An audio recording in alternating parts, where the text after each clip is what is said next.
Pero para mientras lo traemos, nosotros vamos a estar predicando un mensaje, como dije, profético, un mensaje de los eventos por venir, un mensaje que muchos tienen miedo a predicar, pero que es necesario predicarlo, y es un mensaje en cuanto a la situación apocalíptica que tenemos en el último libro de Apocalipsis.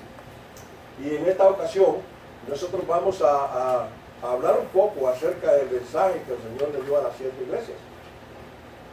Y cada una de las iglesias tiene una tipificación para la vida nuestra. No crea que, ay, el hermano va a hablar de lo que le dio a la iglesia de Éfeso y de lo que le dio a la iglesia de Esmirna y a la de Filadelfia. No. Cada una de esas porciones de las iglesias tiene una aplicación para la vida actual nuestra. Por ejemplo, el libro de Éfeso, que el significado es deseable. Fue la primera iglesia que existió en el primer siglo. El Señor deseaba esa iglesia y ha deseado siempre esa iglesia.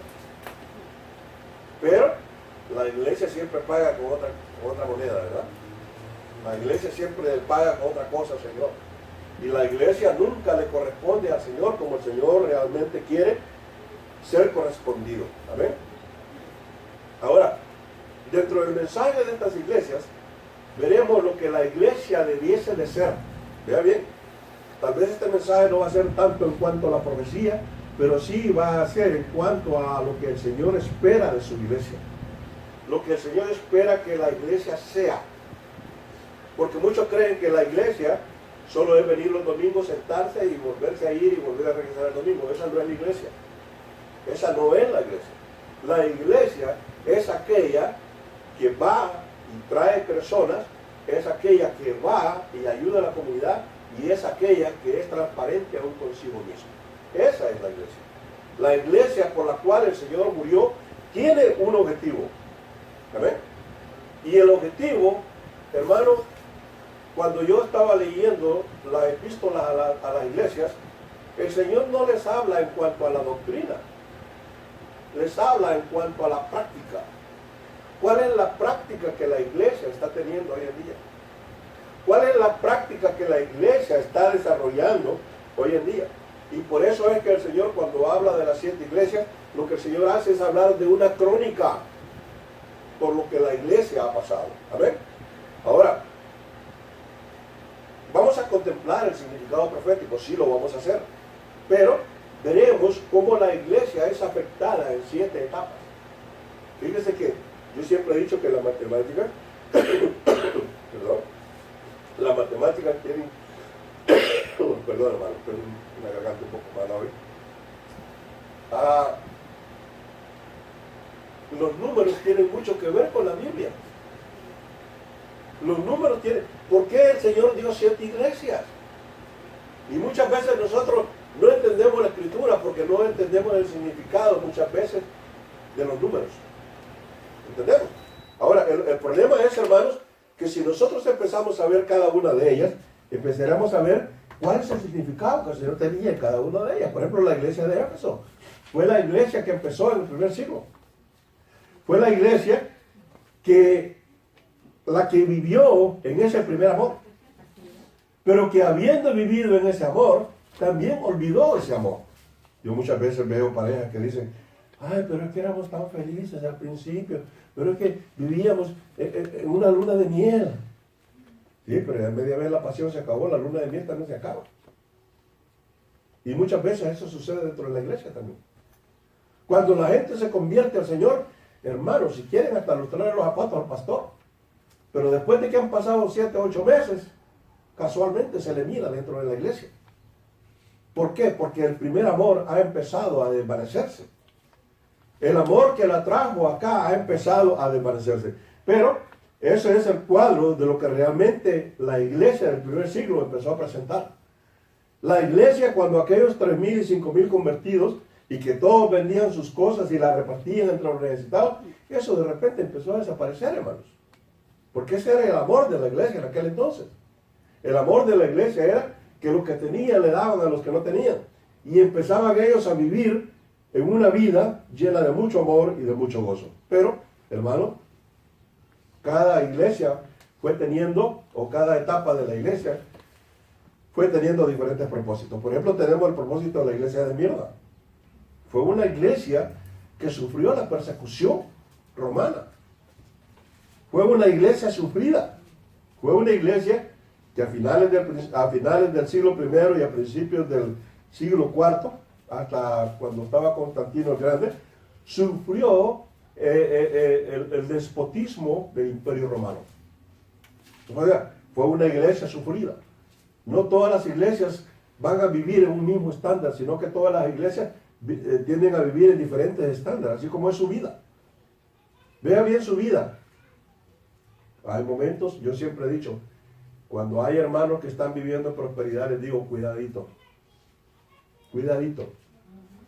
Porque si usted vive hoy en prosperidad, prepárese, porque después que la prosperidad ha llegado, viene la pobreza.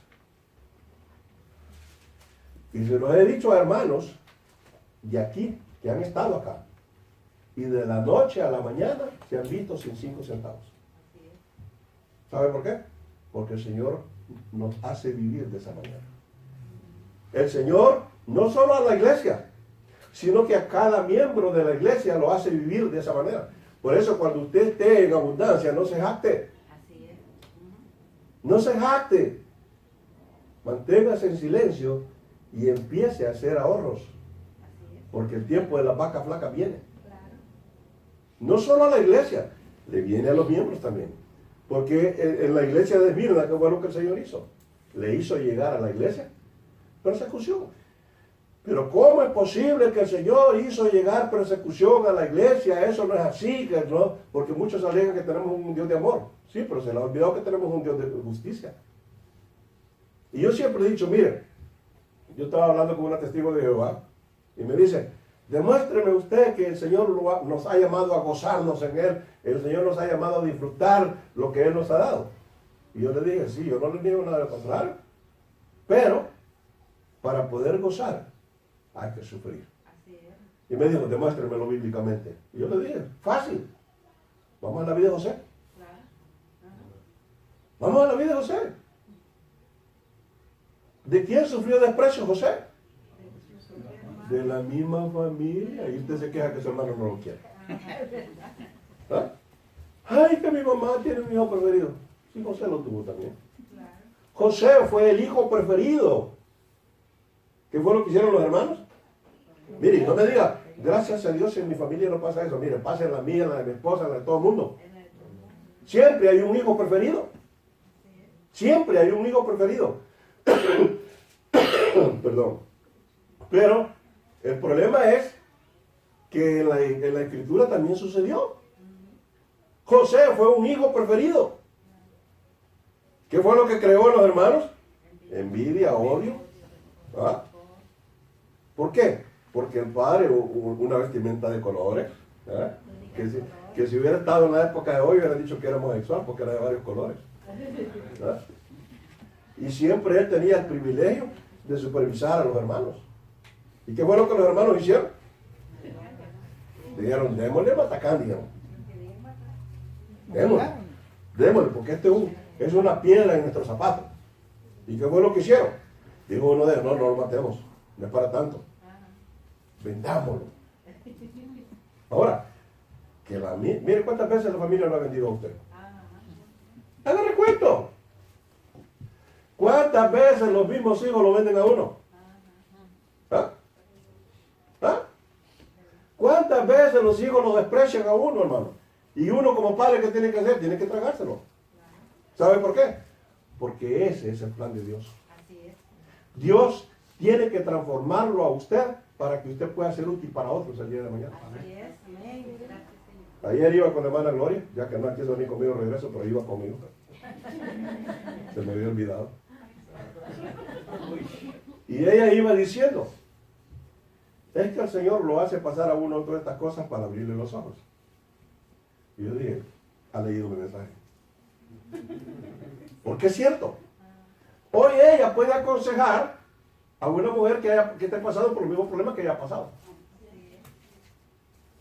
¿Entiendes? Hoy ella le puede decir, no, mija, aguántese, cállese, cierre la boca y no diga nada. Porque yo la abrí y me fue mal. ¿Entiendes? Hoy ella puede dar un consejo, pero para dar ese consejo que fue necesario, que lo viviera. ¿Entiendes? Y eso es el porqué, la razón por la cual nosotros tenemos que pasar por todas estas cosas. Nosotros tenemos, mire, a mí me gustaría, si alguien necesita consejería matrimonial, que hable con la hermana Pablo.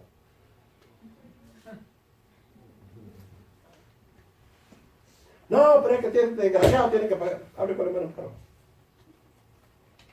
Ella le va a dar un buen consejo. ¿Entiendes? ¿Por qué? Porque son personas que han tenido que pasar por algo para poder estar preparadas para poder servir. ¿Usted cree que lo que le pasó a usted es una desgracia? No, José no dijo que era una desgracia. José dijo al final, era necesario, porque yo los iba a preservar a ustedes. Y entonces, ¿qué es lo que sucede? La iglesia es necesaria. ¿Por qué la iglesia sufrió persecución, hermano? Mire, yo siempre pensaba, y yo siempre le echaba la culpa a Dios y decía, pero Dios, si era una iglesia que estaba sirviendo, ¿y por qué le metiste a los romanos? ¿Sabe por qué? Porque era la única manera como el evangelio podía ser disperso. ¿Entiendes eso? Era, sacándolos de ahí, era la única manera como esa gente podía llevar el evangelio a otros lugares. Pero cuando nosotros vemos la situación, creemos que esta situación que el Señor me ha colocado y que no sé qué, pero no lo vea con esos ojos. Véalo en el aspecto de que si el Señor le pone persecución a usted, es porque Él está queriendo que usted lleve el mensaje a otro lugar. Así es. ¿Amén? Ahora llegamos a la iglesia de Pérgamo, hermanos. En la iglesia de Pérgamo encontramos que una iglesia que se había vuelto mundana, como los tiempos de hoy. La iglesia, oiga bien, la iglesia se ha vuelto mundana. Hermano, pero ¿cómo puede decir eso usted de la iglesia del Señor? Veamos lo que la iglesia está haciendo hoy en día. Hoy la iglesia baila. Bachata. Con letra cristiana. Y los cantantes dicen, no, que al Señor no le importa el ritmo, que al Señor lo que le importa es que traigamos a la gente. Ok, pero entonces, ¿qué hacemos con aquel versículo que dice que el Señor busca a los verdaderos adoradores que le adoran en qué? ¿Tendrá el espíritu son de bachata y de merengue y de salsa y todo eso? Si esa es parte del mundo, hermanos. Esa es parte del mundo. ¿De dónde es que sale el cántico del espíritu?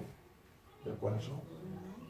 Y yo no he sentido que mi corazón empiece a pegar brinquitos de bachata y de salsa y de todo lo demás.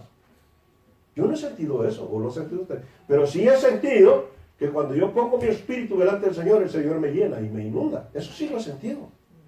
Pero no ha habido necesidad de ninguno de esos ritmos. ¿Por qué? Porque el mundo ha ingerido dentro de la iglesia a tal grado que nos ha engañado. Ahora, si el mundo no está dentro de la iglesia, a la gente no le gusta. ¿Por qué cree que viene gente aquí y se va? Porque andan buscando lo que a ellos les gusta. Y aquí lo único que van a encontrar es a Cristo. Aquí no van a encontrar otra cosa. Ah, hermano, es que usted solo de Cristo habla. Pues si la iglesia para eso es. No, hermano, pero una fiestecita, y, ¿me entiende? Una actividad por ahí en la cual nosotros podamos disfrutar y lucirlo. No, hermano, usted está equivocado de la iglesia. Aquí nadie viene a lucir su cuerpo. Si usted quiere lucir su cuerpo, vaya a buscar una de esas iglesias. Y por eso es que muchos vienen y se van. Porque dicen, no, es que ahí no, si no le dan chance a uno de expresarse. ¿Verdad? Pero la cuestión no es así. Ahora, sí, ¿verdad? Bueno, y el que le pique que rasque, ¿verdad? ¿Verdad? Porque ayer el pastor Junior decía, ayer nos encomendaron, métase a la palabra. ¿Hermanos? Hermano Alberto, hermano, lo que fueron. Se nos encomendó meternos en la palabra. Hablar de la palabra, no hablar de nosotros. No hablar de lo personal nuestro. Se nos encomendó hablar la palabra. ¿Por qué? Porque la palabra es la que cambia. Mis chambres no le van a cambiar. Mis chistes lo van a hacer reír, pero no lo van a cambiar. Pero la palabra sí lo va a cambiar. ¿Amén? Ahora, en cuanto a Constantino, fue aquel que unió el gobierno con la iglesia. Y la corrompió. La corrompió. Por eso hoy cuando en las cosas legales ¿Por qué no nos ponen un poquito suavecito, hermano, por favor, en el aire? En las cosas legales siempre se pide que la iglesia no tenga injerencia en las cosas del gobierno. ¿Entiendes? Y por eso es que la iglesia se mantiene bastante separada, porque por haber hecho eso Constantino con la iglesia fue el que la hizo mudar. Bien, ahora, pero, ¿qué es lo que sucede cuando la iglesia se vuelve mundana? Se vuelve apóstata. Tenemos la iglesia de Tiatira. Ahí estamos en el capítulo 2 de Apocalipsis. La iglesia de Tiatira fue una iglesia que se volvió mundana y fue una iglesia que se volvió apóstata. Apóstata quiere decir que fue renunciada, que renunció. ¿Amén? ¿Amén, hermanos? Amén. Ahora, en esa etapa, voy a hablar de una religión, pero a mí no me gusta hablar mucho de las religiones porque cada quien tiene su problema. Pero la iglesia siempre tuvo a Cristo como la cabeza de la iglesia. ¿Amén? La iglesia siempre ha tenido a Cristo como su cabeza. Cristo siempre ha sido la autoridad de la iglesia. Cristo siempre ha sido el que maneja la iglesia. Hablando proféticamente, vemos como Cristo vestido de sumo sacerdote, teniendo las estrellas en la mano y él se paseaba en medio de los candelabros, nos está mostrando que él es el que cuida la iglesia. ¿Amén? Pero en el tiempo de la iglesia de Tiatira se creó lo que es bien conocido como el sistema papal. El sistema papal ha reconocido a un hombre como el enviado de Dios, cuando realmente el enviado de Dios ha sido Cristo. Amén. Y hay mucha gente que le da pleitesía al Papa y lo ha seguido y ahí están, y estarán ahí hasta que el Señor regrese. Pero probablemente nosotros no seguimos al Papa. Pero yo oía ayer que se decía en el estado de Nueva York, el estado, déjame un poquito,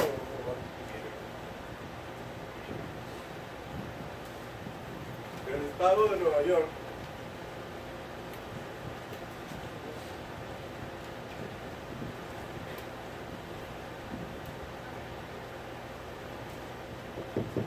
el estado de Nueva York, déjame más volumen porque está un poquito malo la garganta. El estado de Nueva York quiere como Dios el dinero.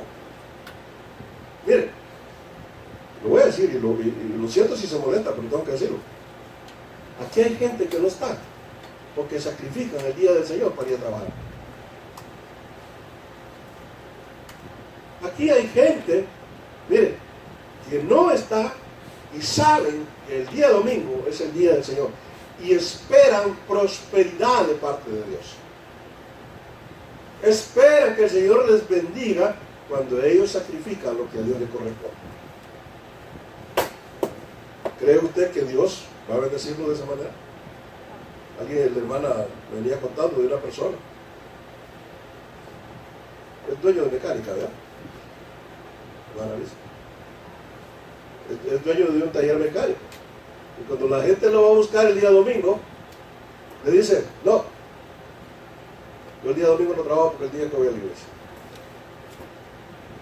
Ay, no, hermano, pero es que me falta para la renta. Mire, ¿usted no tiene confianza que el Señor le puede suplir? ¿Usted no tiene confianza que el Señor le suplirá sus necesidades de acuerdo a sus riquezas en gloria? Amén. Y entonces, ¿por qué dice, todo lo puede en Cristo? Sí, pero ¿y el día domingo? ¿Ah? Trabajando como burro. ¿Ah?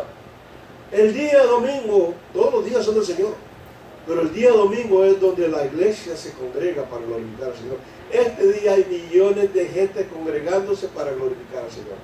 Y usted glorificando a Satanás en su trabajo. Le voy a decir una cosa. Ese dinero que usted va a ganar, se le hace agua en las manos. Se le hace agua, hermano. Mire, yo trabajé de burro hace muchos años. Trabajaba 7 días a la semana. Pregúnteme qué tengo. Nada. Pregúnteme qué tengo, hermano. Temporalmente tuve casas. Temporalmente tuve carros. ¿Pero dónde están? Se fueron. Porque uno está luchando por las cosas que no permanecen. Mire, Uno es bien bobito porque uno lucha por las cosas que van a perecer, pero por la vida eterna nosotros no peleamos. ¿Cuántos acá han hecho y deshecho por tal de alcanzar la ciudadanía americana? Han caminado, se han arriesgado, han puesto al borde de la muerte.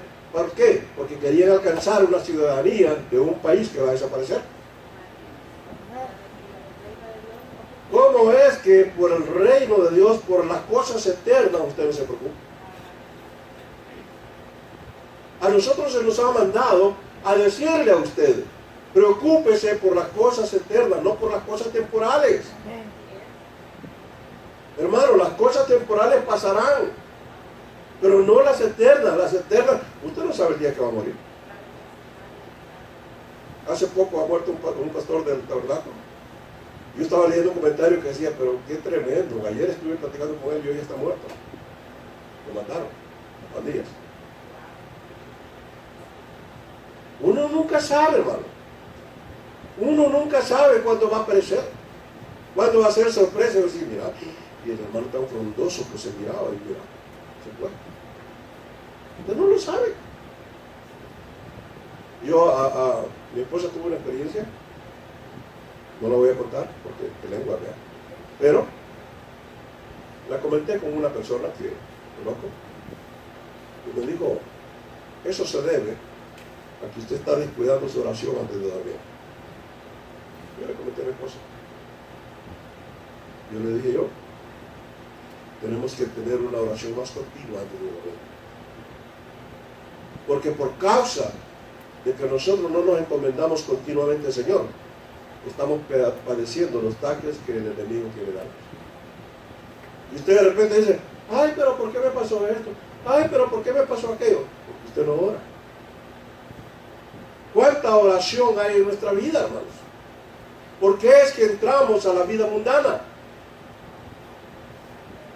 ¿Se ha fijado que de repente empieza usted a escuchar musiquita y como que el cuerpo, como dicen en los memes, ¿verdad? Es viernes y el cuerpo ya lo sabe. Ya desde el jueves en la noche el cuerpo empieza a quererse mover, ¿verdad? Porque él sabe que mañana es viernes y el viernes ya lo sabe, que es sábado chiquito. ¿Verdad? Sábado de barra. ¿Verdad?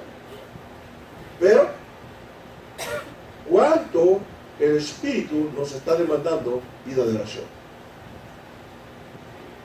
¿Cuánto los padres estamos protegiendo la generación que viene detrás de nosotros, o sea, nuestros hijos? ¿Ah? ¿Cuánto usted protege a sus hijos? ¿Cuánto usted ora por sus hijos, hermano? ¿Ah? ¿Cuánto cuando sus hijos están dormidos llega y le pone mano y le dice, tú vas a ser hijo del Señor y vas a permanecer? Ya estoy desarmando el púlpito, no hay problema. No, estoy muy excitado. Y entonces, ¿qué es lo que sucede? ¿Cuánto nosotros estamos orando por el Señor? Por los hijos delante del Señor. ¿Entiende? Porque esa es nuestra responsabilidad, hermanos. Nuestra responsabilidad.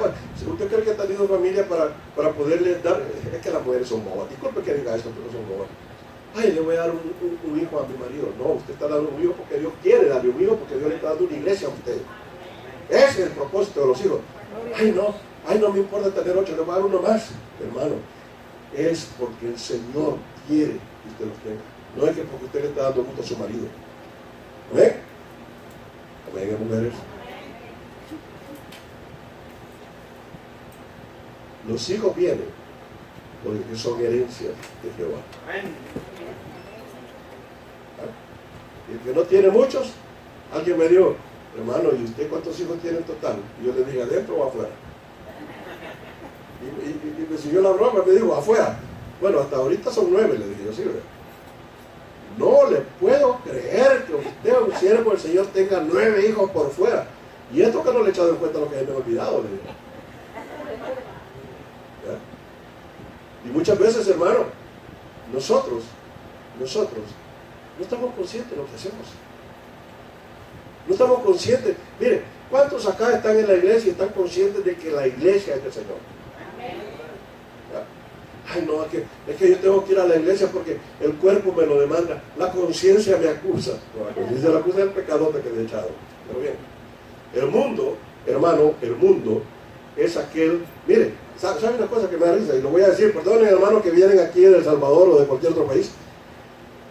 Cuando van a venir, lo primero que hacen es averiguar dónde está la iglesia del Taga.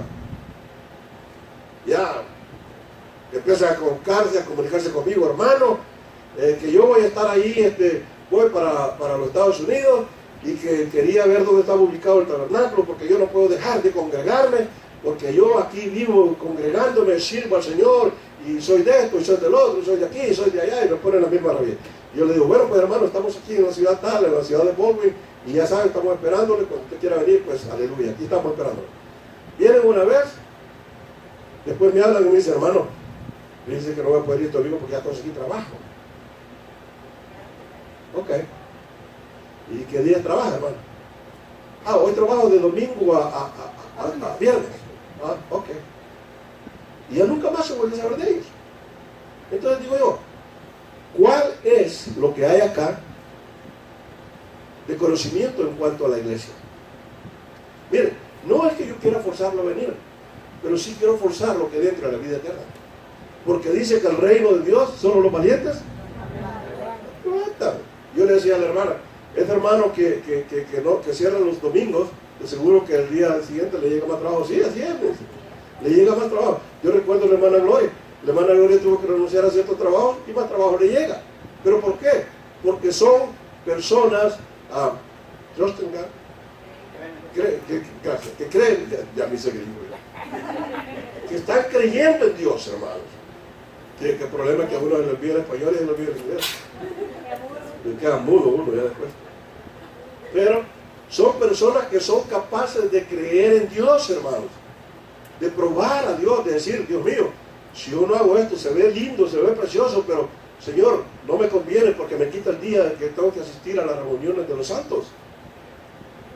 Y el Señor, ¿usted cree que el Señor no va a dar en blanco? No, hermano. El problema es que el mundo hay que sacarlo de dentro de nosotros. ¿Amén? Ahora sí llegamos a la iglesia de Sardis.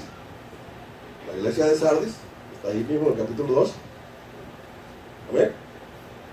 Aquí estoy hablando de una forma generalizada de las iglesias, del mensaje de la iglesia. Pero la iglesia de Sardis fue cuando llegó la época de la protesta, ¿verdad? Amén.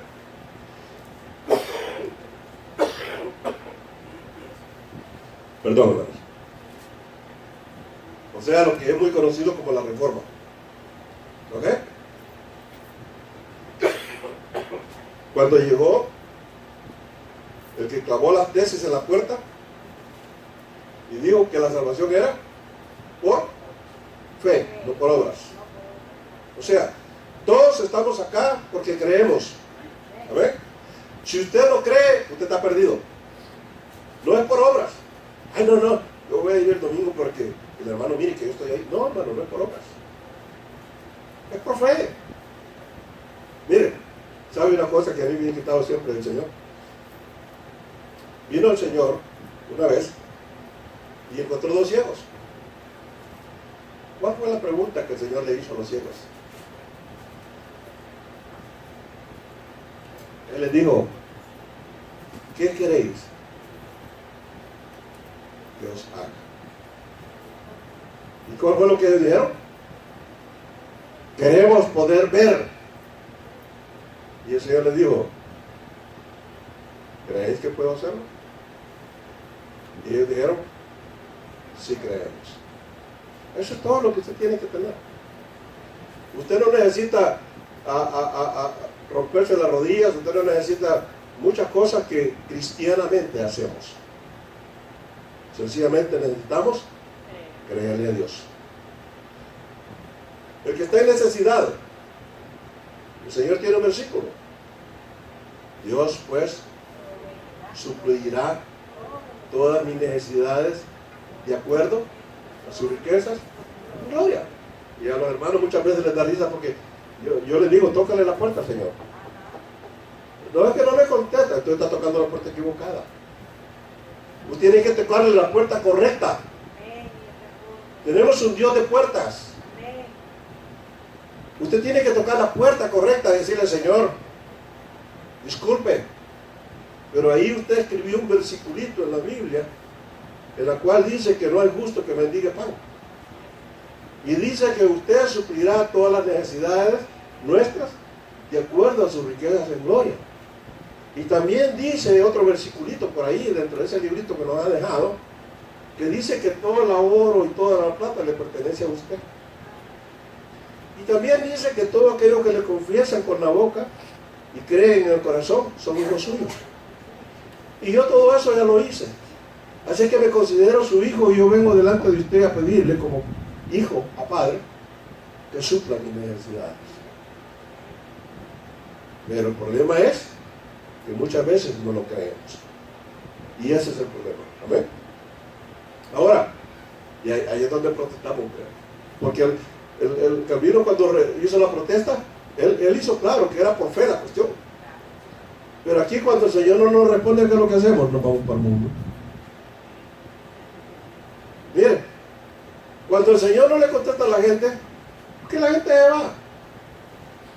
Aquí hubo un hermano, digo hubo porque está en el cielo, o en el infierno, no sé dónde, que decía, no, si a mí me iba mejor cuando yo vivía en el mundo. Si hoy cuando entró el Evangelio solo miseria vivo. ¿Pero sabe por qué? Porque Dios quiere hacerlo vivir por fe, hermano. No le vea el lado negativo.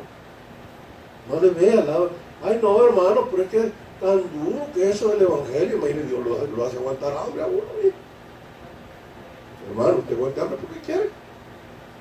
Yo le voy a decir una cosa, mire, yo siempre lo he dicho en esta congregación, yo no tengo lo que yo quiero, pero a mí no me aguanta nada. Porque si fuera de querer lo que yo quiero, hermano, ¿cuántas cosas no queremos nosotros los humanos? ¿Ah? ¿Ah? ¿Cómo no quisiéramos ser como Job, verdad? ¿Qué le pasó a Job? Pues lo perdió, hermano, todo.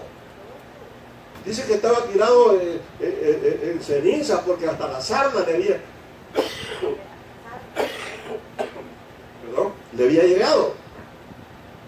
Y perdió hijos, perdió animales, perdió propiedades, perdió absolutamente todo. Hermano, ¿cuántos de nosotros hemos estado en esa posición?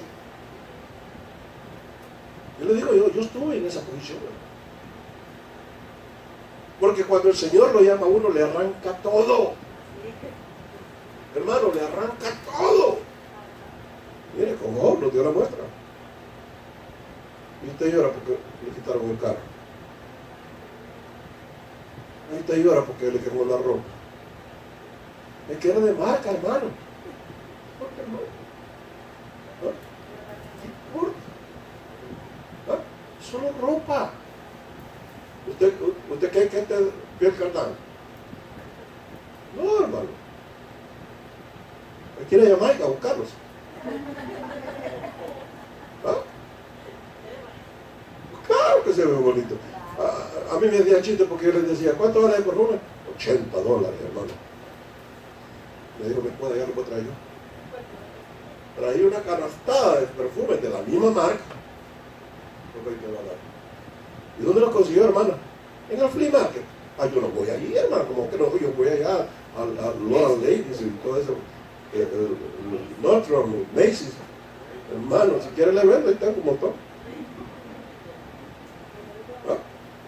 Si quiere, en vez de viene con la cara nueva y le digo, mijo, cuando ella aparece con una cosa, le digo, ¿cuánto diste? $2, le dice. Sí, le digo, $2, pero yo no pago $60 por lo que vos pagás. ¿Bien? Porque muchas veces, es cierto, Dios no da ciertos gustos, ¿verdad? Pero muchas veces los gustos tienen límites. ¿Bien? Uno tiene que aprender a vivir. Por eso digo, yo no tengo lo que yo quisiera, pero no me hace falta nada. Si por cuestiones de perfume, hermano, tengo un mueble que está lleno de perfumes.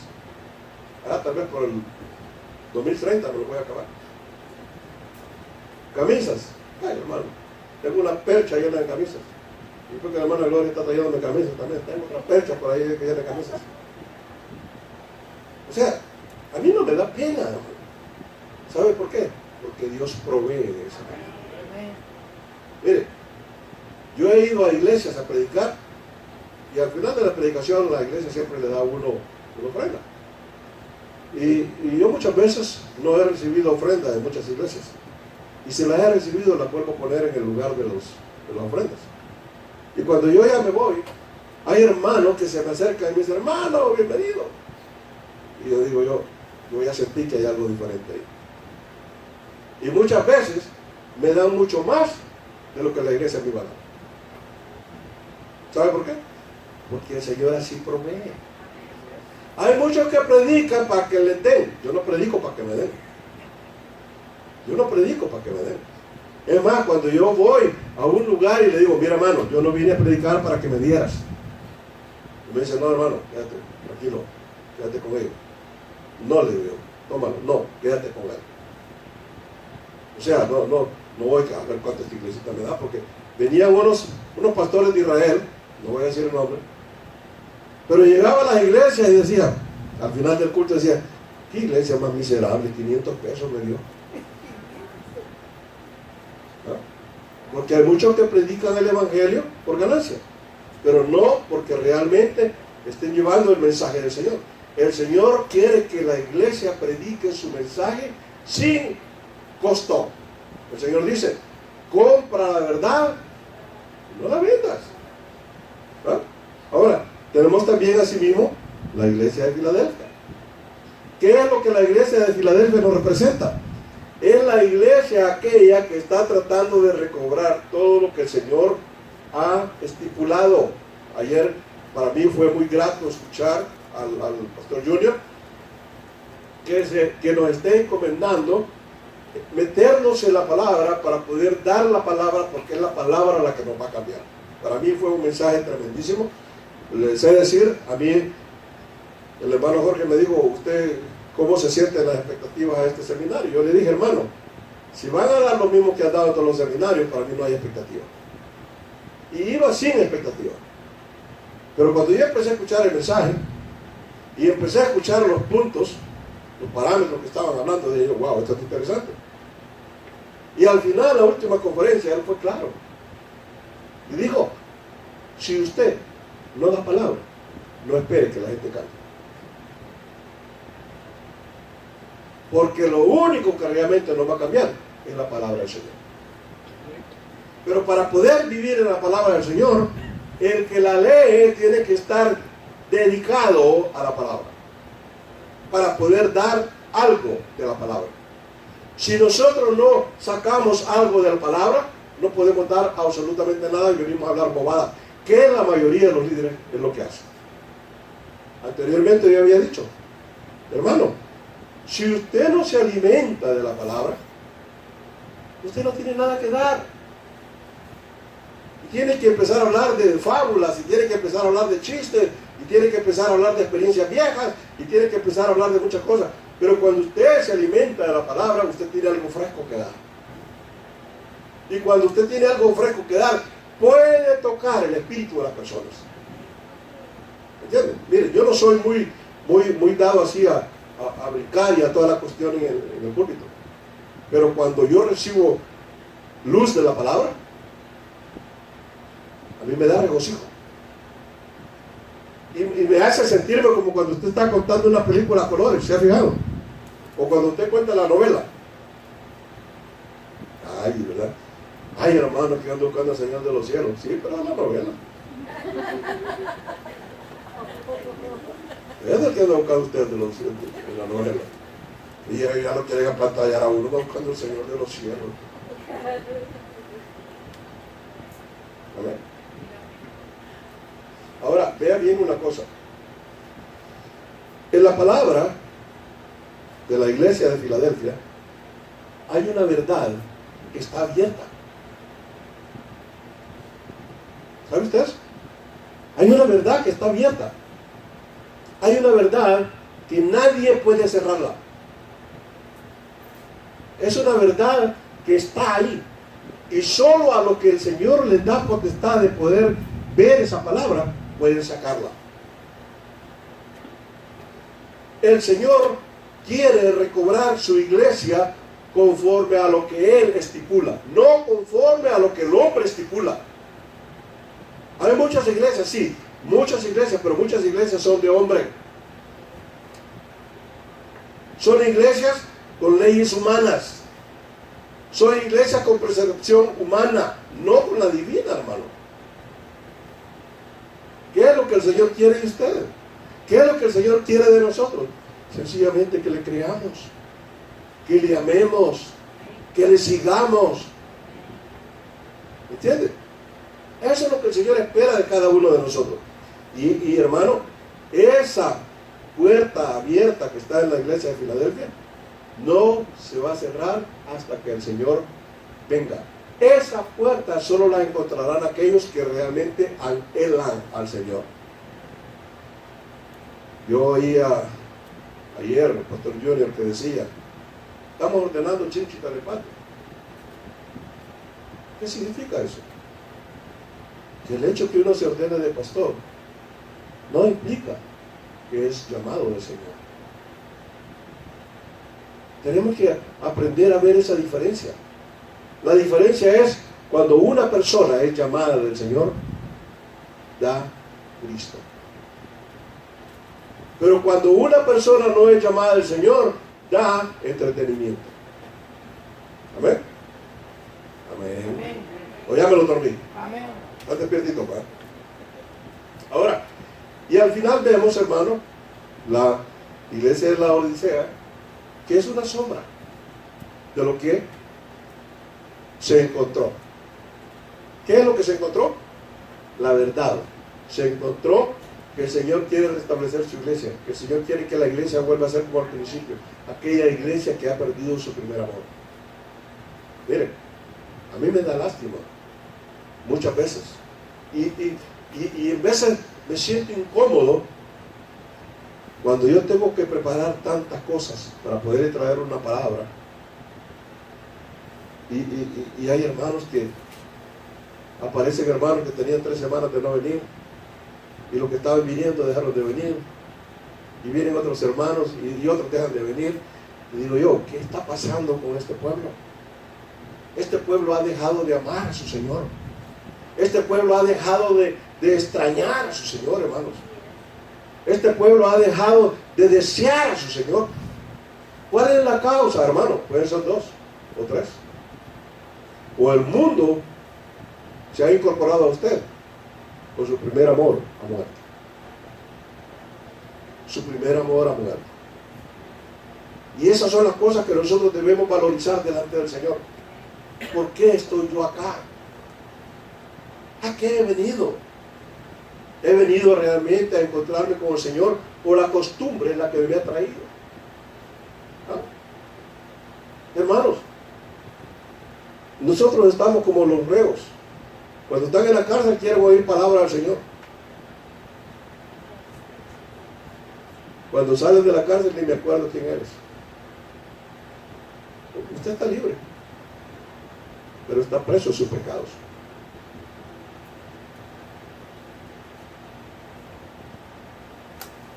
Miren, hay 2 clases de sacerdotes. ¿Saben que el pueblo de Israel fue un pueblo muy rebelde? Ha sido un pueblo muy rebelde, demasiado rebelde el pueblo de Israel.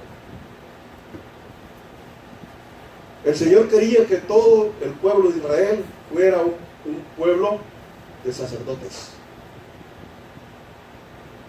Porque el pueblo de Israel estaba acostumbrado a ver a Moisés que hablara con Dios y que Moisés le trajera la respuesta a lo que Dios decía. Y el pueblo vive en esa misma forma.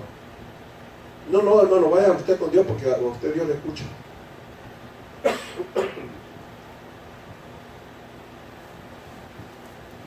El Señor creó una nación, el pueblo de Israel, y la creó para que todos fuesen sacerdotes. Ser sacerdote significa tener una relación directa con Dios sin intermediarios. ¿Amén? Dentro de la iglesia hay hermanos que necesitan babysitting para acercarse a Dios. Eso no es así, hermano. Usted es un sacerdote del Señor. Y usted puede acceder al Señor en una forma directa. Eso es lo que el Señor espera de nosotros. El pueblo de Israel no lo hizo, mandó a Moisés. Cuando hubo que hacer un ataque, todos se le voltearon al Señor, el pueblo de Israel. Por eso el Señor escogió una tribu, la tribu de Leví, para que fuese la tribu de los sacerdotes. Pero, aún siendo ellos la tribu de los sacerdotes, hubo un momento en que fueron colocados en una situación en la cual ellos tenían que determinar si servían a Dios o no servían a Dios. Y la mitad de esa tribu determinó no seguir a Dios. Pero era una tribu de sacerdotes. Entonces vino Dios al final y dijo, bueno, esta tribu fue escogida para que fueran sacerdotes y me accedieran directamente. Pero por no haberlo hecho, hoy ellos serán los que harán la obra en el templo. ¿Saben qué es hacer la obra en el templo? Los que limpiaban, los que apagaban los candeleros, los que cambiaban el pan, vivían en el templo. Oiga bien, vivían en el templo.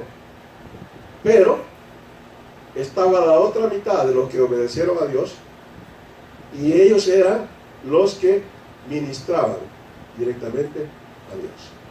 Ahora, ¿qué clase de sacerdote quiere ser usted? ¿De los que hacen obra de Dios o de los que ministran a Dios? Pero para poder ser un sacerdote que ministre a Dios, tiene que pagar un precio. Y no es de ofrenda, no es de dinero, sino que es de obediencia, de humillación, de entrega, de amor, de seguir, ¿ah?, de desear, de creer. Ese es el precio que hay que pagar. Ahora, usted se considera cuál es el precio que usted puede pagar. Si su precio solo es de venir a limpiar la iglesia y arreglar las sillas, limpiar los baños y hacer otra cosa, si ese es su precio, eso es lo que usted puede pagar, está bien. Pero si usted es de aquellos que prefieren ministrar a Dios directamente, ahí estamos hablando de nuevo. Yo miro mucho al hermano Abril, ¿sabe? Porque él todas las mañanas en su devocional él pone su oración en internet. Y yo la leo cuidadosamente para saber qué es lo que hay en el corazón de él. Porque cualquiera puede colocar cualquier cosa en internet, pero al leerla no le da el clic. ¿Entiende lo que está hablando? ¿O no me entiende? ¿O cree que me entiende? Porque en el Señor lo que hay que buscar es ese clic. Usted escucha hablar a alguien y ese clic no aparece. Usted oye hablar a las hermanas y en vez de sonar ese clic suena otra cosa. Usted oye hablar a los hermanos y ese clic no aparece. ¿Sabe por qué? Porque estamos en algún nivel de donde la iglesia pasó. Y el deseo del Señor es que podamos tener, o como dicen hablando tecnológicamente, que podamos estar todos en el mismo page. ¿Entendió? En la misma página, para los que no entienden inglés. Para que podamos estar todos en la misma página. Todo el mundo puede manejar el internet. Pero cuando hay que hacer cosas serias, ay no, yo no puedo hacer eso. Sí, pero puede chismear, ¿verdad? Sí, pero puede darse cuenta de lo que están diciendo de usted, ¿verdad? Yo, mire, yo no soy muy dado al internet. Y mi esposa mucho menos. Y hoy le digo a mi esposa, ¿cómo hizo eso? ¿Cómo hizo eso? Oh, así. ¿Y usted dónde lo aprendió? Una amiga me lo enseñó. ¿Cómo es posible que por las cosas que son interesantes no nos preocupamos? ¿Cuánto hace usted por leer la escritura en ese bendito taller? Ay, hermano, que cómo voy a andar con la Biblia para arriba y para abajo. Y si está en el trabajo, ¿por qué no saca la Biblia, hermano? Y la lee. Hermano, pues que me van a hacer chiste. Es que ese es el precio. Ese es el precio. Usted tiene que darse color que es creyente. en cualquier lugar que usted se pare. Mire, para mí fue grato ver a los hermanos ayer. Hermano Guido, hermano. Y yo le digo, esto no lo conozco, le digo a mi esposa. Hermano Guido, ¿cómo está? Y este otro tampoco, le decía a mi esposa. Pero todos lo conocen a uno por la bendita internet, hermano. Mire, yo llego a El Salvador y por allá, hermano Guido, ¿cómo está? Bien, hermano. Yo leo sus escritos en internet, hermano. Ah, gracias, hermano. Está muy bueno, está muy bueno. Pero, ¿por qué? Porque uno tiene que darse con otro, hermano. Mire, nosotros tenemos la página de internet de la iglesia y ninguno se acerca. Mejor la gente de afuera, la gente que está afuera, está chequeando la página. Hay hermanas que no hay tiempo. ¿Cómo que no hay tiempo para ver la página y cómo que tiene tiempo para chambear, hermano? Dígamelo, por favor. Son cosas que yo no entiendo. Y por eso muchas veces digo yo, la tecnología me está dejando atrás. También los hermanos. Ahora, el Señor quiere esto. Oiga bien. Que usted sea a lo que Él lo ha llamado. Un sacerdote. Un sacerdote. Amén. Póngase en pie.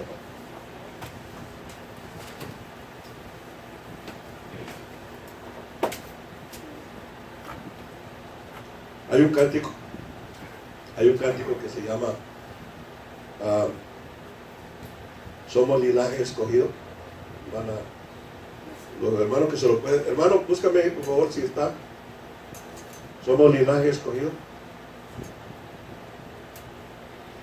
Es un cántico. ¿Cuántos se lo pueden? Le dice, somos linaje escogido, de sacerdocio, nación santa, pueblo por Dios adquirido, para anunciar las virtudes de aquel que nos llamó de tinieblas, a la grandeza de su luz, a la grandeza de su luz. Somos linaje escogido, real sacerdocio, nación santa, pueblo por Dios adquirido, para anunciar las virtudes de aquel que nos llamó de tinieblas, a la grandeza de su luz, a la grandeza de su luz. Señor, somos un pueblo de sacerdotes y estamos acá, Señor, para poder glorificar y exaltarte conforme tú mereces. Por eso, Señor, en este día pedimos en el nombre de Jesús que tú puedas colocar ese mensaje en nuestro espíritu, Señor, de tal manera que pueda resonar dentro de nuestro ser y hacernos recordar, Señor, que nosotros somos los sacerdotes a los cuales tú has escogido para poder glorificar y poder exaltar tu precioso nombre. En esta mañana te damos gracias por tu presencia, gracias por la presencia de los hermanos, gracias por la presencia de los hermanos que nos han sintonizado a través del internet. Gracias, Señor, asimismo por el Espíritu que fluye a través de cada uno de nosotros. Señor, ayúdanos cada día a estar contigo. Renuévanos de tal manera, Señor, que nuestro espíritu pueda estar delante de ti. Le damos gracias por todos los hermanos, le damos gracias por los acontecimientos, en el nombre precioso de Cristo Jesús. Amén. Señor bendiga, hermanos, los saludamos y despídase en amor con los hermanos. Ya recuerden que el sábado estaremos por acá y también el domingo. Amén. Señor bendiga, hermanos.